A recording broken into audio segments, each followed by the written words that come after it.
Yeah, starting up with Virtue Zone. We do this each and every Thursday live here on Dubai Eye 103.8. Denise are alongside me as well. Busy week at Virtue Zone? Very busy. Is there a week that is not busy at Virtue Zone? Probably Eid break when no one's there. So, you know, obviously we're well into December now. We're coming towards the end of the year at the moment as well. A lot of people would suggest that we'd see a bit of dip off in company setup, in company creation towards the end of the year. Is that still the case? Or given how busy the city is at the moment, is it year round? I would say it's year round, especially with so many tourists coming in. But it's not just business setup. Tax. From January 1st, tax laws are going to come in. And if you follow Virtue Zone, then you'd be updated with all the latest news regarding tax and accounting. So it's definitely a very busy time for us and for any business owner in the country. Worry not. Virtue Zone, whilst of course, celebrating towards the end of the year, will be open for business as they have been throughout the year. So make sure you do reach out to all the team at Virtue Zone. #BeYourOwnBoss. Right, today's spotlight, or success spotlight, I should say, is the man with the plan. The man behind one of the most popular tourist attractions here in Dubai at the moment. We're talking, of course, about Aquafun. It holds the world record for the largest inflatable water park anywhere in the world. It is a social media sensation, as is he. The park itself has 1.2 million followers on Instagram, as does he. How did he do it? How did the man become our very own Aquaman? Well, let's find out from Aquaman himself. Ahmed Ben Chaibah joins us now here live in the studio, the CEO and the founder of Aquafun. Ahmed, thank you so much indeed for being with us. Great to see you. Thank you for having me here. Nice to have you on board. Genius idea. And it's one of those ones, isn't it? When you see it, when you're sat on the beach or you're sat in one of the restaurants, when you're looking out to it and you go, why didn't I think of that? I mean, how did you come up with the idea? It's very obvious, right? Even the brand name, Aquafun, it just makes sense. Yeah. I think it just started one day I was on the beach and I heard somebody next to me. It's like, hey, I wish there's something for my kids to do in the water. And it's like, that just clicked for me. And then 11 years later, now we're here, the biggest one in the world. Really? Yeah. Talk to me about the process. How many hoops did you have to jump through to convince the authorities, the powers that be, to put an inflatable water park out there? What do you mean you want to rent the water? So that was like a big hurdle to go through. Oh yeah, how did you get that? The first year I was rejected 617 times. That's a number I'm very proud of because I counted it. Because I was so obsessed with making it happen. And over the next phase of the last decade, the amount of things that I had to jump through, I was bankrupt once, sued 18 times. But, the genius thing I did was I never quit. So when's your book coming out? Actually, it's always floating in the air. Come do one. It's I had a couple of ideas, but later on, not yet. I think I'm just finished stretching and I'm warming up now to go bigger. Yeah. And I love that story because it rings true of so many entrepreneurs, so many startups as well, is that when you get knocked down, you just got to get back up again, yeah? That's the whole thing. But that's the issue. People think that success is a straight line, and it's not. It's just like a hockey stick. Nothing for a long time, then eventually it kicks in and goes up. But most people quit too early, too fast. And for me, that was never an option. Can we talk about the hockey stick then? I mean, talk about your progress up to Aquafun itself. I mean, you've got a fated history in entertainment and leisure as well. Yes. Just give us a sort of potted history. I was an employee or a slave for 17, 18 years. And then I realized I'm making people so much money and I should be doing it for myself. And then I left a very, very big paying job. And for the next, I think, 2 years, I was making less than 1% of what I was making. So that was a big humbling experience from making all that money to nothing. And everybody said to me, why are you doing this? Get a job, do this. No, this will work. I see it. But that's the thing about being an entrepreneur. You have this level of obsession. Mm-hmm. It's you wear these glasses, and this lens. You're the only one who sees that happening in the line. But I think, again, the genius thing is I never quit. I was always never hearing people's opinions because you can't pay rent with that. When you come up with a genius idea like Aquafun, and when you get it up and running, I mean, from the off, was your social media strategy for the park for Aquafun, was that part of the plan? So the first 10,000 followers, I got them by being every single day on the beach with the customers and say, follow my page. And some people said, I don't have no internet. He's a hotspot. Follow me. And then from there, I realized that the best way to do is to have real people having real fun and documenting that. So I was never promoting, hey, come to the water park. I never said come to the water park. I was always documenting people experiences on the water park, having fun, real emotions, and just scale that every single day. Every single day I was like DMing people and like inviting people, influencers, and I never paid a single influencer for the last 11 years. We paid not a single influencer, and we were having almost 70 to 200 influencers every single month. It was just a simple hack, treat them like humans. Hey, come over, here's a water park. The CEO, the owner's gonna be with you. We're gonna shoot you drones and content, and I'll be with them. For the first 7 years, I was personally with every single influencer, from to the beach, welcoming them, going with them in the water park, shooting them myself, editing the videos myself in the pictures, sending them back to them the same day, following up. So it was very, very personal. I like this. I like this, Pillow, and I'd love to get your thoughts as well, Denisa, on this one, because, you know, here we are. We're talking to a man who's created this extraordinary social media phenomenon in so many ways, and himself become a social media phenomenon at the same time as well.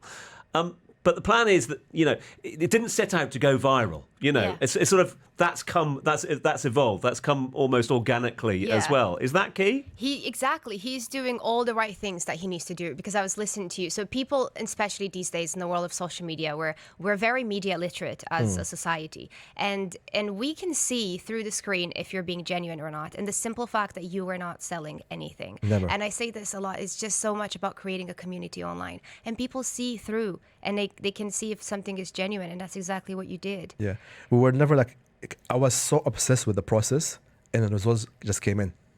That's amazing. Basically, yeah. I never thought about numbers or like followers. It's like, okay, reply everybody. Everybody who wants to come over, come over. And in true entrepreneur fashion, you wore different hats, because I'm sure you were doing finance and admin Everything. and planning and business strategy and social media and content. Oh yeah, I drowned 4 drones. No, literally, I drowned. Like I was flying, and like I've learned how to fly drones, how to shoot on the cameras, that exposure, and how to edit videos quickly and the pictures quickly, and just send it and follow up. So like it's like I had to learn everything myself. I was never ashamed to actually be. And people always like getting shocked when I'm in the water park and, do you work here? It's not, no, what do you do here? I'm the owner. And they freak out, like, you're the owner, you with me in the water. It's like, yes, it's my business. Why should we be ashamed of that? So going viral is like a modern day. It's a modern day crowd puller. You know, as soon as you make a name for yourself on social media, as soon as you start going viral, you can guarantee you're going to get more eyeballs. You're going to get more people wanting to come down physically, etc. Back in the day, when I was growing up, it used to be Guinness World Records. You know, we're not different, okay? We're very close. You make me sound very old now. You look so young. That's why. Hey, you know? you know. That's life. That's life on the beach. You're see? white. That's different. I'm this is different. You know. Sorry about that. No, I love it. Yeah. I love it. You got to say it. Yeah. Guinness World Records used to be that. You know, if you saw a feature, you saw somebody with a Guinness World Record, you're like, oh, okay, interested. You've got both. You've got Guinness World Record. You've got go viral as well. Is Guinness World Record still a crowd puller? Yes and no. It was a very interesting exercise, because within the same month, I got the Guinness World Record, I got the Entrepreneur of the Year, My Business of the Year, and the CEO of the Year, all in the same month. In the same month. In the same month. I just felt, okay, what? It's about time for me to show who am I. And literally, it's like the work has been done already. Like there's almost 9 years of just non-stop hardcore work. And so let me just show you who am I. And then I got all the awards. And then that Guinness World Record was a big pull, so I just took the momentum and just kept pushing, and it worked eventually. Yeah. You strike me, Ahmed, and it's been an absolute pleasure meeting you for the first time, but you strike me as a guy who loves life, embraces life, and loves his work as well. Is that part of the mantra? Is that part of the secret? For me, like, I don't do things I don't enjoy. I don't be around people I don't enjoy. For me, it's all about energy. It's pure energy. And I'm very into it. I'm very aligned. So for me, I always follow my gut feeling. If I don't want to be there, I don't do it. And for me, like, you know, a lot of times I be in a situation like, okay, it's a big bag of money, but then my intuition says this person is bad for you. And I leave it. And literally within weeks after, like, some big thing happened, and that was a very bad move. So for me, following that intuition and being, you know, my compass is my heart, that was very powerful for me. So I continue from there. How much of this would you attribute, let's say, to mindset versus luck? I don't believe in luck. Doesn't exist. Very interesting. Yeah, what's luck? Mindset. Yeah, it's all perspective and mindset. Yeah. Like there was a 57 months of nursing a day off. That's not luck. Wow. So until you can do that, put that in, then you can't get what you get. Because people think it's just like straight line. It's Is not. this teachable? The mindset, the perseverance, the resilience. Do you think that's coachable in a way? I think confidence is not a personality trait. It's more of it's a skill set, and it's the willingness from going from a thought to an action. It's the willingness to try. It's Yeah. the reputation with yourself and how much if I'm saying I'm going to do this, I'm going to do it or not. So it's very teachable. But the problem people are just too lazy and too scared. So I'm curious, and I'm sure Tom would naturally ask this question. So if I may, what's next? I think the next 12 months, I'm planning to do five more Guinness records and scale the business at least 700%. Wow. There's not enough water. Watch me. Watch me. He'll gonna create a new create sea water. Basically, yeah, that is one of the concepts. Basically, put stuff on land. So yeah, in the desert. yeah, basically, yeah. That How is- did we guess? Here you go. Well, no, I love it. It's a Dubai thing, right? I'm not Yeah. gonna. I'm not gonna second guess him. That's for sure. You know, So after what he's that's achieved. the small milestone for the next 12 months. Question: you bring the fun. You know, you are Aquaman. You've created the fun as well. When you come down to the beach, you bring fun with you as well. You've just given us a little insight how to bottle that success and give it to other entrepreneurs who are looking to sort of set up and etc. But how do you give that to your team as well? How do you create the team so that they continue that sort of legacy when you're not there? Two things. First, again, energy. Because, like, you see how they are the willingness for them to want to do things. Number one, are they trustworthy? Because, again, if they're trustworthy, then, okay, you can, everything is teachable. Everything is teachable. Because I managed to scale the business because I put systems and I put belief and power for my team. So I've delegated everything. So, like, I almost delegate 95% of what I used to do before myself is all given to my team. So I don't even micromanage anybody. Because now, for them, now it becomes, it's their personal business now. So for them, they want to see it grow. They want to see it become bigger. And that's very powerful because, like, giving them the power and believe in them, say, hey, try things. If we fail, we fail. It's okay. Because for me, failing is the best way for us to become better. I love that. So good, isn't it? That is such a great leadership mentality. I could talk to Ahmed all day long. You have time? No, I could talk to That's Ahmed good. all day long, but unfortunately there's other shows that need to come in at some point as well. Listen, let's try and wrap things up if we can. But okay, we've bottled it. We've tapped into an element of your success. You're a people person as well, and that's something I think that really comes through.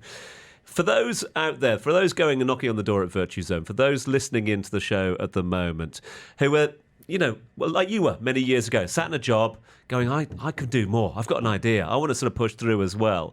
For those thinking that they want to take their idea viral, what's your advice to them? Stop thinking, start doing. Really, I mean, why are you overthinking it? Because that's the whole thing. We get to this thing called analyst paralysis. Yes. You overanalyze things because we want to. The problem with us, we try to control the results and outcomes, and you can't. You only can control one thing. You're part of the work and putting the effort in, and then the results will come eventually. If it's good, amazing. If it's bad, you learn, you become better, and you become, you know more about it. Because you can read about swimming for 4 years and throw in the water, you're gonna drown. Go in and try. That's how you're gonna learn. That's basically it, really. You've got to jump in the deep end. Exactly. If you drown, hey, Don't Drown. get eaten by the sharks as well, exactly. yeah? Fish food.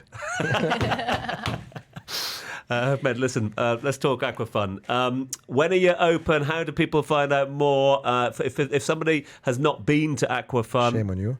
Shame on your people. Where do they I'm find talking to you, basically. I know, You know don't worry that, about that. I've driven enough. And you, Danny. I've driven my children down there enough times, that's for sure. Yeah. But yeah, so just remind people where Aquafun is. So we locate on JBR Beach. You can't miss us. Yeah. We're the biggest thing and the only thing in the water. We open every day from 9 in the morning till sunset. It's an amazing experience. It's fun under the sun, basically.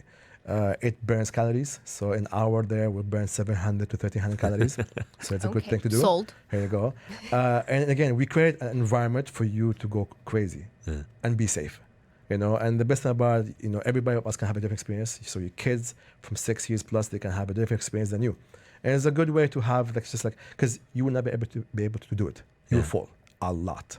Just turn up, or do you recommend to book in advance? You can deal with either. Either or. Capacity is 1,000 people at the same time, so we have space all the time, which is good. But you can book online, or you can just come to the beach, turn up. Hi, I want to go in, sign, pay, and go in. And if you And the go, ticket is the whole day. and it's a whole day, is it? Yes, you can go. You can come in the morning and use that for the whole day, in, out, in, out, in, out. It's amazing. It is amazing. Yeah. I am shamed that I have not been on the into the park itself. All three of my Both kids of have you. as well. Both of We'll you. go together. Denise and I will make it a pact. If you follow us on Instagram, stay tuned for our stories Listen. in the next couple of weeks. Oh wow. Okay, we'll see about that. No, She's laying out some promises out there. That's for Oh, sure. God. it's on radio. It's official. We have documented done. Yeah. Ahmed, thank you so much indeed. Thanks Really for kind of having you. me. Thanks so much indeed for coming in and course, sharing your energy with us. It's infective. That's what it is. So That's thank you the so idea. much Yeah. indeed. Yeah. You're a good man. Bless you. Thanks so much indeed. Appreciate you. Right, we are going to take a short break. That was, of course, Ahmed Ben Chaibah, the CEO and the founder of Aquafun. ABC in the house with us here today. Up next, though, it's DIY PR, do-it-yourself public relations. We're going to be taking a crash course on branding and PR with none other than Shiraz Hassan, the CEO and the founder of Fame, which is Virtue Zone's media communications company of the year. Questions for Shiraz, all you have to do is to send them in to us now. Text on 4001, WhatsApp on 0487155500. That's next. More to come on Starting Up with Virtue Zone. On Dubai Eye 103.8. The UAE's